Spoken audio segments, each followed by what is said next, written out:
అన్నదాత అన్నదాత మీ అన్నదాత చెమటోడ్చి ఆహారాన్నందించే రైతన్నా అనునిత్యం నీ కండదండగా నిలిచే నేస్తం ఎవరన్నా అన్నదాత అన్నదాత మీ అన్నదాత.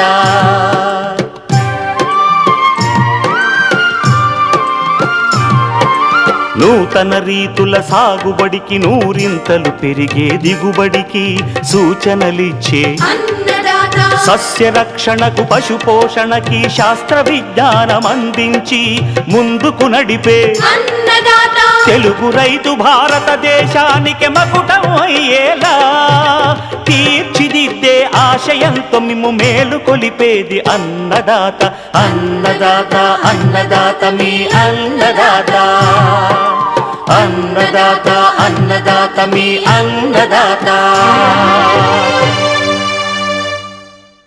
అన్నదాత ప్రేక్షకులకు నమస్కారం. ఈనాటి ముఖ్యాంశాలు: దాల్వా వరిలో సమగ్ర పోషక యాజమాన్యం, సేంద్రియ వ్యవసాయంలో చీడపీడల నివారణకు కషాయాల తయారీ, ఇంకా జై కిసాన్ వ్యవసాయ సమాచారం.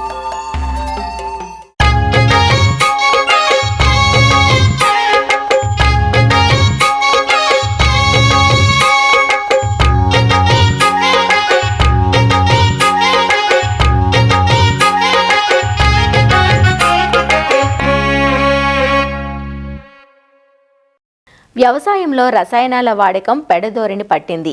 భూమికి అవసరమైన దానికన్నా ఎక్కువగా రసాయన ఎరువులను గుమ్మరించడం వలన పర్యావరణ కాలుష్యంతో పాటు భూభౌతిక స్థితులు దెబ్బతింటున్నాయి. ఇలాంటి దుష్ప్రభావాల నుంచి బయటపడటానికి పైరుకు అందించాల్సిన ఎరువులలో కనీసం 25 నుంచి 40% సేంద్రియ ఎరువుల రూపంలోనూ మిగిలినది రసాయన ఎరువుల రూపంలోనూ ఇస్తే మొక్కకు కావలసిన పోషకాలు అంది దిగుబడులు నాణ్యంగా ఉంటాయి. నీటి వస్తు ఉన్న రైతులు దాల్వాలో వరి సాగును చేస్తున్నారు. ఇప్పుడు చలి ఆనక ఎండలు ఉండే ఈ కాలంలో పంట ఎదుగుదల బాగుండి మంచి దిగుబడులను ఇవ్వాలంటే ఎరువులను సమగ్రంగా అందించాల్సి ఉంటుంది. దాల్వా వరి పంటకు అందించాల్సిన సమగ్ర పోషక యాజమాన్యాన్ని తెలియజేస్తున్నారు ఆచార్య ఎన్జీ రంగా వ్యవసాయ విశ్వవిద్యాలయం మార్టేరు వరి పరిశోధనా స్థానం ప్రధాన శాస్త్రవేత్త డాక్టర్ సిహెచ్ శ్రీనివాస్. భూసార పరీక్షల ఆధారంగా మనము ఎంత మోతాదైతే ఎరువులు వేసుకోవాలో నిర్ధారించుకుని ఆ దామాషాలో మనము ఎరువులు వేయాలండి. భూసార పరీక్షలు అందుబాటులో లేనప్పుడు గోదావరి మండలానికి కానీ కృష్ణా మండలానికి కానీ మన రబీ కాలంలో ఎకరానికి 72 కేజీల నత్రజని, తర్వాత 36 కిలోల భాస్వరము అండ్ 24 కిలోల పొటాషియం వచ్చే విధంగా ఎరువులను ఎంపిక చేసుకోవాలి. దక్షిణ మండలంలో కానీ దానికి 48 కిలోలు ఎకరానికి నత్రజని, తర్వాత 24 కిలోల భాస్వరము, తర్వాత 20 కిలోల పొటాషియం మనం ఎరువులను ఎంపిక చేసుకోవాలండి. ఈ మొత్తం దాన్ని మనం ఏంటంటే సేంద్రియ రూపంలో కానీ నిరేంద్ర రూపంలో కానీ అందించవచ్చు అన్నమాట. నాణ్యమైన అధిక దిగుబడులు రావడానికి వీలుంటుందండి. ఈ నత్రజని విషయానికి వస్తే మనం సూచించిన మోతాదు కృష్ణా గోదావరి మండలానికి వస్తే ఎకరానికి మనకు 72 కిలోలు అనుకున్నాం కండి. దీన్ని మనము సూటి ఎరువైన యూరియా రూపంలో వేసుకుంటే మంచిది. యూరియాగా వేసుకునేటప్పుడు అంటే ఎన్ని తడవలుగా వేసుకోవాలి అనేది విషయానికి వస్తే మామూలుగా 3 తడవలుగా ఇస్తాము. 3 కంటే ఎక్కువగా వేయచ్చా అని చెప్పి రైతులు అడుగుతూ ఉంటారు. సో మనకి అందుబాటులో ఉన్నట్లయితే పంట నాటిన దగ్గర నుంచి చిరుపట్ట వచ్చే లోపల మొత్తం ఎరువుల్ని మనము ఎన్ని దఫాలుగా అయినా ఇవ్వచ్చు. మనం 3 దఫాలుగా ఇచ్చుకున్నట్లయితే సరిపోతుందండి.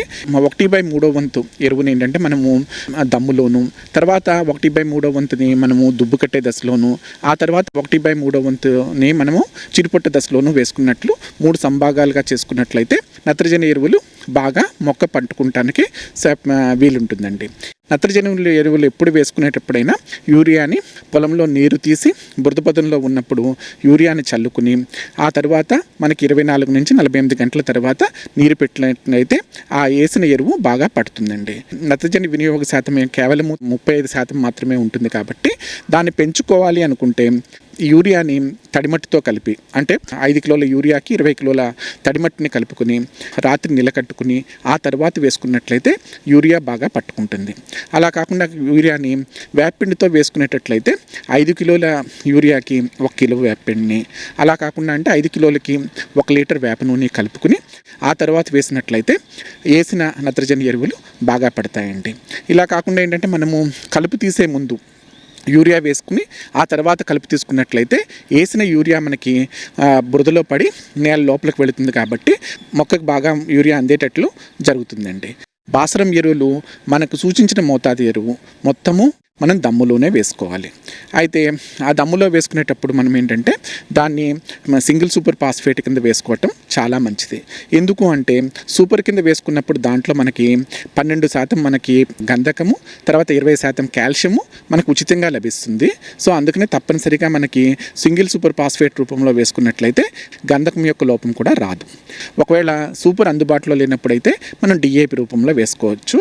అయితే డిఏపి మీద వేసుకున్న సూపర్ కింద వేసుకున్న మొత్తం భాస్వరం ఎరువులను దమ్ములోనే వేసుకోవాలి. ఒకవేళ దమ్ములో వేసుకోలేని పక్షంలో అయితే మనకి డిఏపిని పైపాటిగా నాటిన 20 రోజుల లోపలే వేసుకోవాలండి. ఈ 20 రోజులు దాటిన తర్వాత మనకి డిఏపి వేసుకుంటే దాంట్లో ఉన్న భాస్వరము ఆ మొక్క అందదన్నమాట. దాళవాకాలంలో తప్పనిసరిగా జింక్ వేసుకోవాలి కాబట్టి ఆ జింకుకి ఈ సూపర్కి కనీసము 24 గంటల్లో వ్యవధి ఉండేటట్లు చూసుకుని వేసుకున్నట్లయితే మనకి ఈ సూపరు జింకు 2 బాగా పనిచేస్తాయండి.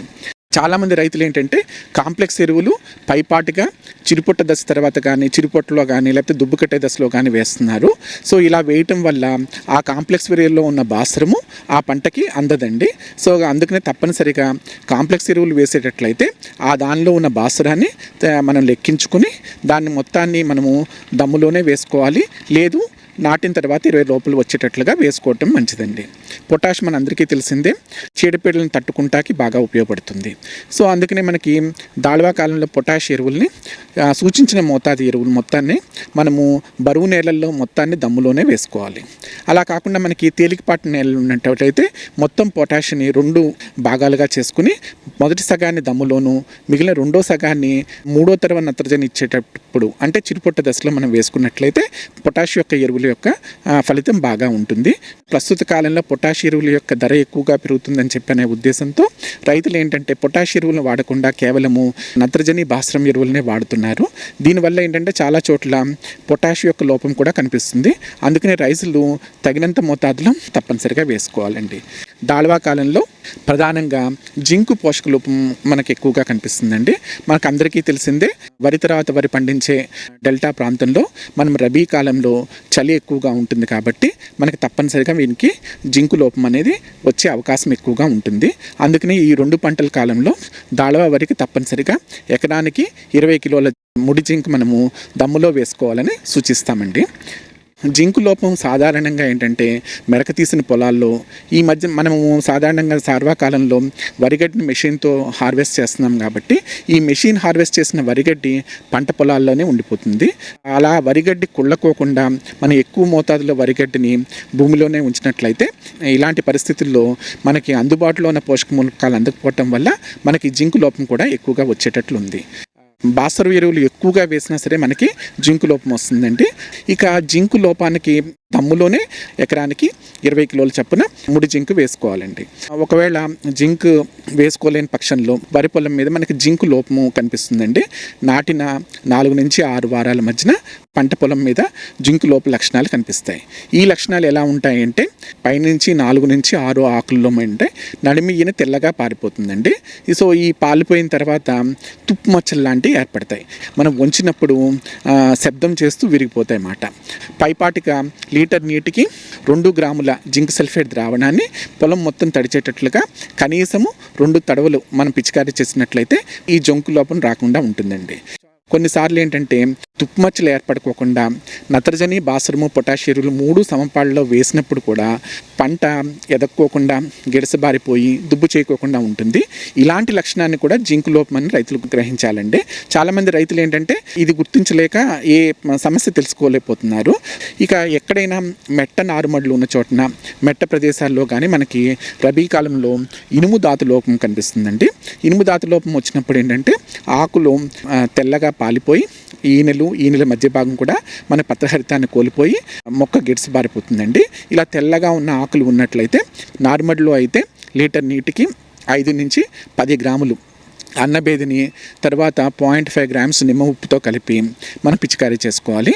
అదే మన ప్రధాన మడిలో అయితే 10 నుంచి 20 గ్రాముల అన్నబేదిని 1 నుంచి 2 గ్రాములు నిమ్మ ఉప్పుతో కలిపి పైరు మొత్తం తడిచేటట్లుగా పిచికారీ చేసుకున్నట్టయితే ఈ ఇనుము దాత నుంచి కూడా మనం విముక్తి పొందొచ్చండి.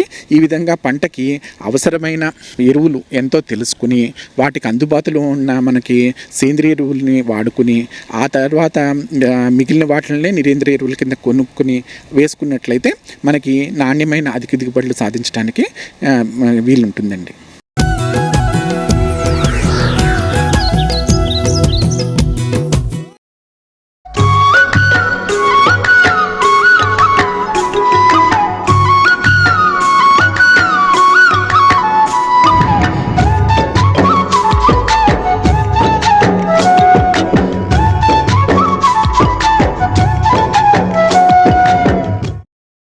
ఆధునిక వ్యవసాయంలో గత కొన్నేళ్లుగా వచ్చిన ఎన్నో మార్పులు ఉత్పత్తి పరంగా లక్ష్యాలను సాధించిన పర్యావరణంపై తీవ్ర ప్రభావాన్నే చూపాయి.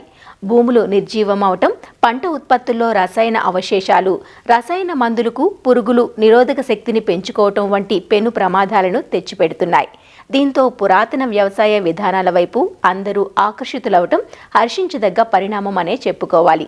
సేంద్రీయ వ్యవసాయం, ప్రకృతి వ్యవసాయం, పాలేకర్ వ్యవసాయం, చౌహాన్ క్యూ విధానం అంటూ అనేక విధానాలు అందుబాటులోకి వచ్చిన అందరి గమ్యం ఒక్కటే: పర్యావరణ హితమైన, సురక్షితమైన పద్ధతులను ఆచరించడం. సేంద్రియ వ్యవసాయంలో చీడపీడల నివారణకు వివిధ కషాయాలను ఉపయోగిస్తూ ఉంటారు. దశపర్ణి, పుల్లటి మజ్జిగ, ఆగ్నేయాస్త్రం, బ్రహ్మాస్త్రం, నీమాస్త్రం వంటివి. వీటిని ఎలా తయారు చేసుకోవాలి? వాడకంలో ఎటువంటి జాగ్రత్తలు పాటించాలి? వివరాలు జహీరాబాద్లోని డక్కన్ డెవలప్మెంట్ సొసైటీ కృషి విజ్ఞాన కేంద్రం శాస్త్రవేత్త డాక్టర్ స్నేహలత నుంచి తెలుసుకుందాం. కేవీకేలో రకరకాల సేంద్రియ పదార్థాలు మేము తయారు చేసి వాటిని ఎలాంటి పురుగుకి ఏది వాడుకోవాలని చెప్తుంటాము. అవి ట్రయల్స్ కూడా వేసినుండే. దశపర్ణి కషాయం, తర్వాత పుల్లటి మజ్జిగ, అగ్ని అస్త్రం, బ్రహ్మాస్త్రం ఇలాంటి ప్రోడక్ట్స్ అన్ని తయారు చేసి ఏ డిసీజ్కి ఏ పురుగులకి ఏ వాడాలనేది కూడా ఇప్పుడు చెప్తాను. అయితే ఫస్ట్ ముందుగా దశపర్ణి కషాయం ఒక 200 లీటర్ నీటిలో 10 లీటర్ల గోమూత్రం తీసుకొని 2 కేజీల ఆవు పేడ తీసుకొని బాగా కలిపేసేసిన తర్వాత 1/2 కేజీ పసుపు, 50 గ్రాముల ఇంగువ ఇవి వేసేసి ఒక 2 గంటల పాటు, అంటే ఇది సవ్య దిశలో బాగా కలిపేసి 2 గంటల పాటు అలా పెట్టేసేయాలి. దాని మీద గోనె సంచి అనేది కప్పేయాలి. దాని తర్వాత అల్లం పేస్ట్, తర్వాత వెల్లుల్లి పేస్ట్ ఈ 2 వేసేసి ఒక రోజంతా కంప్లీట్గా అలా పెట్టేసేసేయాలి. మరుసటి రోజు దీంట్లో మనకి ఒక 10 రకాల ఆకులు, అంటే మన చుట్టూ పరిసరాలలో ఉన్న ఆకులని తీసుకొని వాటిని ఏంటంటే మనకి జిల్లెడాకు, తర్వాత వేప ఆకు, కానుగాకు, మామిడి ఆకు, తర్వాత మనకి వావిలాకు, చామంతి ఆకులు కావచ్చు, తర్వాత జామ ఆకు కావచ్చు, ఇలాంటివి 10 రకాలు. ఈ 10 రకాల ఆకులని తీసుకొని 2 కేజీలు తీసుకొని మరుసటి రోజు మనము దంచాలి. మనం ఏది కూడా మిక్సీ పట్టకూడదు. దాంట్లో ఉన్న ఔషధ గుణాలు అనేవి ఆవిరయ్యే ఛాన్సెస్ ఎక్కువ ఉంటాయి అన్నమాట. కాబట్టి ఇవన్నీ దంచేసేసి రోట్లో లేకపోతే బండ మీద దంచేసేసి అన్ని ఆకులని 10 రకాల ఆకులని లేసేసి బాగా కలిపేసేసి ఇది ఒక 30 నుంచి 35 రోజులు అలా పెట్టేసేయాలన్నమాట. అప్పుడు ఏంటంటే దాంట్లో ఉన్నవన్నీ కూడా ఈ నీళ్ళల్లోకి రావడం అనేది జరుగుతుంది. ఇది 6 నెలలు నిల్వ ఉంచుకోవచ్చు. ఒక ఎకరానికి 6 లీటర్లు 200 లీటర్ నీటిలో కలిపి మనం ఏ పంటలకైనా కొట్టుకోవచ్చు. పంటకి రసం పీల్చుడు పురుగులు కావచ్చు, లద్దె పురుగులు కావచ్చు, రెండింటిని బాగా కంట్రోల్ చేస్తుంది. ఈ దశపర్ణి కషాయం ఎందుకు తయారు చేయడం జరిగిందంటే, ఇప్పుడు అగ్ని అస్త్రం ఉంది. అగ్ని అస్త్రం వచ్చేసి లోపల తింటున్న గొంగలి పురుగులు ఏవైతే ఉంటాయో వాటికి ఎక్కువ కంట్రోల్ చేస్తుంది. బ్రహ్మాస్త్రం బయట తినే పురుగులకు కంట్రోల్ చేస్తుంది. తర్వాత నీమాస్త్రం అనేది రసం పీల్చుడు పురుగులకి కంట్రోల్ చేస్తుంది. ఇవి మూడింటిని కలిపి ఒక్కటే తయారు చేసుకుంటే బాగుంటుంది. ఉంటుంది ఇంకా రైతుకి. అంటే ఒక పురుగు వస్తే ఒకదానికి ఒకటి తయారు చేసుకోవాలి, ఇంకొక దానికి ఇంకోటి తయారు, అలా కాకుండా ఒకటి తయారు చేసుకొని ఒక పంటకి పూర్తిగా వచ్చేలాగా ఇది చేసుకోవడం అనేది జరిగిందనమాట. సర్కోస్పురా లీఫ్ స్పాట్స్ అని చెప్పేసి, తర్వాత ఆకు మీద మచ్చలు, ఎలాంటి ఆకు మీద మచ్చలైనా కూడా ఈ పుల్లటి మజ్జిగ యూజ్ చేసి కంట్రోల్ చేసుకోవచ్చు. అయితే దీనికి ఏంటంటే ఒక ఎకరానికి మనకి 6 నుంచి 8 లీటర్ల ఆవు పెరుగు అనేది దొరికితే అది తీసుకొని దాంట్లో 10 గ్రాముల నుంచి 50 గ్రాముల ఇంగువ యాడ్ చేసి అది కలిపేసేసి మనం ఒక 6 రోజులు అలాగే పెట్టుకోవాలి. ఇది బాగా పులిసిపోయి, ఇంగు వేసినందుకు ఇంకా ఎక్కువ పులుస్తుంది అనమాట. పులిసిపోయి దాంట్లో కొన్ని పురుగులు కూడా కనబడవచ్చు, అదేం ప్రాబ్లం కాదు. రోజు పొద్దున సాయంత్రం సవ్య దిశలో కలపాలి. ఆ తర్వాత ఏంటంటే 6వ రోజు తర్వాత దీంట్లో మనము ఒక 100 గ్రాముల సొంటి వేసుకోవాలి. సొంటి వేసుకొని బాగా కలిపేసిన తర్వాత ఒక 10 లీటర్ల జీవామృతం ఇందులో మిక్స్ చేసుకొని ఇది 200 లీటర్ నీటిలో వడగొట్టుకోవాలి. డ్రిప్లో వదులుకోవచ్చు, లేకపోతే దీన్ని డైరెక్ట్గా తీసుకొని స్ప్రే కూడా చేయొచ్చు. దీని వలన ఏంటంటే ఇప్పుడు ఇంగువ యూజ్ చేయడం వల్ల దీంట్లో మంచి శిలీంధ్రాలు ఉండటం వల్ల మనకి ఏవైతే మచ్చలు, అంటే ఈ మచ్చలు ఇవి ఏవైతే మనకి అనవసరమైన శిలీంధ్రాలు వీటిని కాజ్ చేస్తాయో వాటిని అరికట్టేస్తుంది. అదొకటి. ఇంకోటి ఏంటంటే మనం జీవామృతం అనేది దీంట్లో వేయడం వలన మనకి మొక్క గ్రోత్కి కానీ ఇంకా ఎదుగుదలకు కానీ బాగా పనిచేస్తుంది అనమాట. ఇప్పుడు తయారు చేసింది ఏంటంటే అగ్ని అస్త్రం. ఒక 20 లీటర్ల గోమూత్రం తీసుకొని దాంట్లో ఒక 2 కేజీల ఆవు పేడ తీసుకొని దాంట్లో అంటే కుండలో వేసేసి మనం బాగా కలిపి పెట్టాలి. అయితే ఇది పొయ్యి మీద పెట్టుకొని పొంగు వచ్చేంత వరకు అట్లా పెట్టుకోవాలి. తర్వాత ఏంటంటే దీంట్లో 1.5 అంటే 1.5 కేజీ పచ్చిమిర్చి గుజ్జు, అంటే అది కూడా మంచి నాటు పచ్చిమిర్చి తీసుకోవాలి. దాంట్లో అయితేనే మంచి అంటే వేడి ఎక్కువ ఉండడము, అంటే పురుగులో ఉన్న తేమ శాతాన్ని అది గుంజేస్తుంది అనమాట పచ్చిమిర్చి యూజ్ చేయడం వల్ల జనరల్గా. అయితే ఇది ఎక్కువ మోతాదులో తీసుకోవాలి.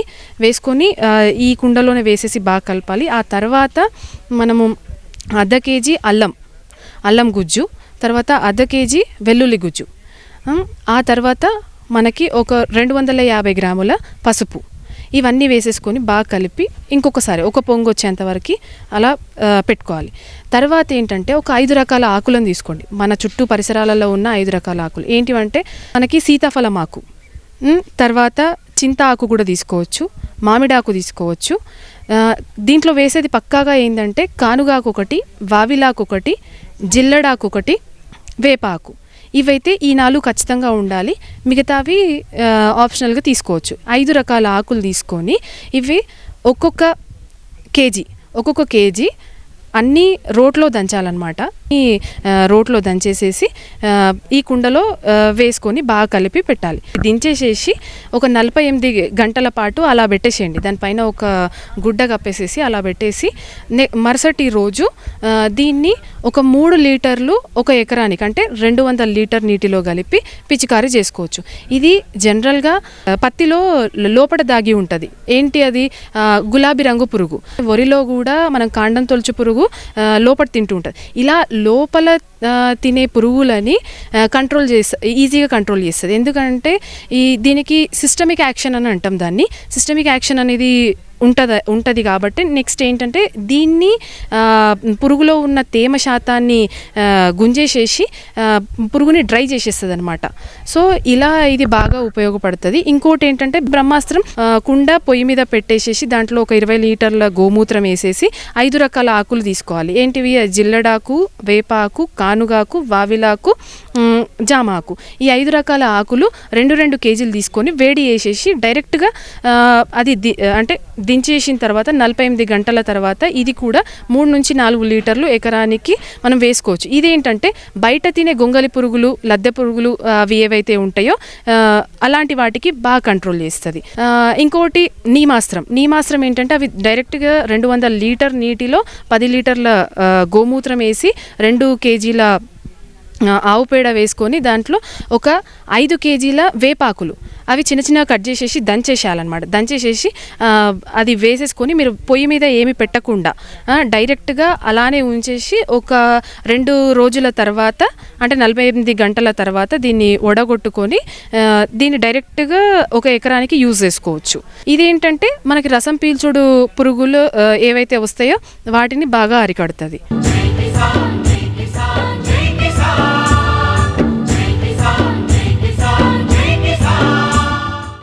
వ్యవసాయ సమాచారం ఇప్పుడు జై కిసాన్లో చూద్దాం. మెదక్ జిల్లాలో యాసంగి వరి నాట్లు ప్రారంభమయ్యాయి. పనులు ఊపందుకోవడంతో కూలీలకు కొరత ఏర్పడుతోంది. దీంతో రైతులు పొరుగు రాష్ట్రాల నుంచి కూలీలను తెప్పించుకుని నాట్లు వేయిస్తున్నారు. ముఖ్యంగా ఉత్తరప్రదేశ్, బెంగాల్ నుంచి జిల్లాకు కూలీలు వలస వచ్చి సాగు పనులను చేస్తున్నారు. కూలీల రాకతో పనుల వేగం పెరిగిందని, స్థానిక కూలీల కంటే పొరుగు రాష్ట్రాల కూలీలు నైపుణ్యంగా నాటుతున్నారంటూ రైతులు చెబుతున్నారు. ఎకరాకు 4500 చెల్లిస్తున్నామని, నారు తీత, నాట్లు అన్నీ వారే చేస్తున్నారంటూ రైతులు చెబుతున్నారు. ఈ నాటు వేసే పనిలో లేబర్కు మాకు ఇబ్బందికరంగా ఉండడం వల్ల మేము యూపీకి వెళ్ళి లేబర్ని తీసుకొచ్చుకొని మేము నాటు వేయడం జరిగింది. అయితే ఇక్కడ కూలీలు దొరుకుతలేరు. వీళ్ళు రావడం వల్ల మాకు ఎంతో మేలు జరుగుతుంది. పని కూడా తొందర అవుతుంది, పైసలు కూడా తక్కువనే అవుతున్నాయి. 4500 వారు వాళ్ళే వీక్కుంటారు, వాళ్ళే పని చేసుకుంటారు, వాళ్ళే వేసుకుంటారు. మనం ఇక్కడికి వెళ్ళి మంచిగా పొదును చేస్తే సరిపోతుంది భూమిని.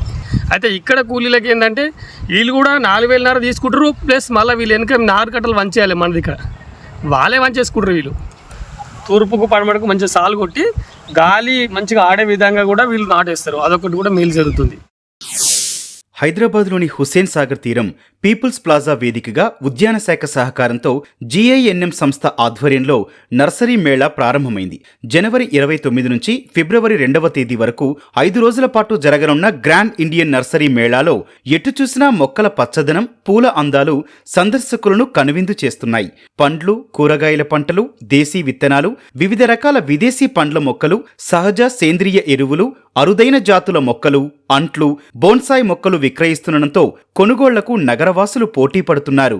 బాగుంది, ఇక్కడికి రావడం చాలా బాగుంది. ఇక్కడ అదే కొన్ని విత్తనాలు బయట దొరకట్లేదండి. మాకు కొన్ని దేశీ విత్తనాలు అమ్ముతున్నారు, అవి బాగున్నాయి. ఇక్కడ మాకు హైదరాబాద్ కదండి, కొన్ని నర్సరీస్ రాజమండ్రి, కడియం నుంచి వచ్చాయి. సప్తగిరి నర్సరీ అలా ఉన్నాయి, టెర్రా ఆర్గానిక్స్, ఇంకా బాలాజీ నర్సరీ, పూల మొక్కలు, యూట్యూబర్స్ వీళ్ళందరినీ కలవడం చాలా బాగుంది. వాతావరణ మార్పుల నేపథ్యంలో పచ్చదనం, మొక్కల పెంపకంపై సర్వత్రా ఆసక్తి పెరుగుతోంది. దశాబ్ద కాలంలో దేశవ్యాప్తంగా, ప్రత్యేకించి తెలుగు రాష్ట్రాల్లో ఇంటి పంటల సంస్కృతి గణనీయంగా పెరిగింది.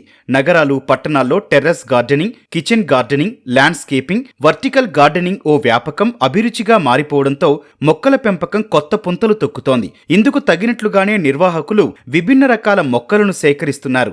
దేశవ్యాప్తంగా పలు రాష్ట్రాల్లో పేరెన్నికగన్న ప్రఖ్యాత నర్సరీలు 150కి పైగా స్టాళ్లు ఏర్పాటు చేశాయి. మా దగ్గర ఫైకస్ అండ్ ఇంకా ఫైకస్ ప్లాంట్స్ ఉంటాయి సార్. అన్ని మంచి ప్లాంట్స్ ఉంటాయి, ఇండోర్ ప్లాంట్స్ ఉంటాయి, పాట్స్ కూడా ఉంటాయి సార్. అన్ని ప్రీమియం కలెక్షన్ ఉంటుంది. అన్ని రీజనబుల్ రేట్స్లోనే పెట్టాం సార్. కార్పెట్, లాన్, పాస్పాలం, ఇంకా ఫెస్కో అన్నీ ఉన్నాయి సార్. సెలెక్షన్ అవి కూడా మేము అవకాడో ప్లాంట్స్ ఫార్మర్స్ సప్లై చేస్తాం. అదేవిధంగా కమర్షియల్గా కూడా ఫార్మర్స్కు సజెస్ట్ చేస్తాం, ఎట్లా పెట్టాలి, ఏ విధంగా, ఏ ప్లాంటేషన్లో అంటే ఏ స్పేసింగ్ మెథడ్లో పెట్టాలనేది అది కూడా సజెస్ట్ చేస్తాం అన్నట్టు. మొక్కలతో పాటు ఆర్గానిక్ సీడ్స్, ఎరువులు కూడా ఇంట్రడ్యూస్ చేయడం జరిగింది. ఎదురుగా చూసుకుంటే అయితే మా టెర్రా ఆర్గానిక్స్ ఉంటుంది, ఆపోజిట్లో వచ్చి విత్తనాలు పెట్టడం జరిగింది. మన దగ్గర almost 56 varieties of organic seeds ఉన్నాయి. మన దగ్గర హార్టికల్చర్ క్రాప్స్ మొత్తం ఉన్నాయండి. అంటే కొత్త నేను మేజర్గా వచ్చేసరికి అవకాడో, మెకడమియా, లాంగాను, రాంబోటాను, ఎగ్జోటిక్ని నేను ఎక్కువ ఫోకస్ చేస్తాను. అందువల్ల చాలా మంది ఈ మొక్కలు చూసి హ్యాపీగా ఫీల్ అవుతున్నారు. 22 రకాలు పండిస్తున్నాము. ఇప్పుడు ఇవాళ రాయల్ క్వాలిటీ ఆఫ్ ఇండియా అని ఒక పసుపును మేము ప్లే చేస్తున్నాము. అంటే ఇది 3rd stage, 2nd stage cancer కూడా పనిచేస్తుంది బాగా విరివిగా. కూరలు వేసుకోవడానికి మాత్రం పనికిరాదు. ఈ స్టాల్లో ఇప్పుడు మేము పెట్టబట్టి 19 సంవత్సరాలు అవుతుంది. గతంతో పోల్చుకుంటే ఈసారి వైవిధ్యభరితమైన దేశీయ పండ్ల మొక్కలు, విదేశీ పండ్ల మొక్కలు దర్శనమిస్తున్నాయి. హైదరాబాద్ చుట్టుపక్కల ఫామ్ హౌస్ సంస్కృతి కొత్త అందాలు తీసుకొస్తోన్న వేళ ఆర్థిక స్తోమత గల కుటుంబాలు అరుదైన మొక్కలను ఎంపిక చేసుకుంటున్నారు. Ceramic pots, terracotta, plastic, metal pots విశేషంగా ఆకర్షిస్తున్నాయి. ఫైకస్, ఆగ్లోనిమా, పీస్ లిల్లీ వంటి ఇండోర్ మొక్కలతో పాటు గులాబీ, దాలియా వంటి రకరకాల పూల మొక్కలు కొనుగోలు చేసేందుకు పోటీ పడుతున్నారు. తెలుగు రాష్ట్రాల్లో బహుళ ప్రాచుర్యం పొందిన city of terrace gardens group ఆధ్వర్యంలో మొక్కల విక్రయాలు జరుగుతున్నాయి. ఇప్పుడైతే మినీ కందమము, grafted vegetables, non grafted vegetables, బంతి, చాందిని ఇలా అన్ని రకాల మొక్కలు తెప్పించి డిస్ట్రిబ్యూషన్ జరుగుతుంది. నర్సరీ మేళ ఒక మంచి కళకళలాడుతూ ఉంది. ఈసారి సిటీజీ నుంచి కొన్ని ఉచితంగా ఇస్తాం, కొన్ని తక్కువ ధరలకు ఇస్తాం. సిటీజీ ఉన్న వాళ్ళకే ఇస్తున్నాం. ఇప్పుడు ఉదయం 9 గంటల నుంచి రాత్రి 9 గంటల వరకు గ్రాండ్ ఇండియన్ నర్సరీ మేళా తిలకించేందుకు నిర్వాహకులు అనుమతి ఇచ్చారు. మేళాకు హైదరాబాద్ సహా తెలంగాణ, ఆంధ్రప్రదేశ్ నుంచి భారీగా రైతులు, సందర్శకులు, యువత, విద్యార్థులు వచ్చి ఆసక్తిగా తిలకిస్తున్నారు. మరిన్ని విభిన్న అంశాలతో రేపటి అన్నదాతలో మళ్ళీ కలుసుకుందాం. నమస్కారం. అన్నదాతలు తమ సందేహాలు, సమస్యలను 1-800-425-4085 టోల్ ఫ్రీ నంబర్లో ఉదయం 10 నుంచి 11 గంటల మధ్య పని దినాలలో సంప్రదించగలరు. ఈ కార్యక్రమాన్ని యూట్యూబ్లో www.youtube.com/అన్నదాత ఈటీవీ లింక్ ద్వారా వీక్షించవచ్చు.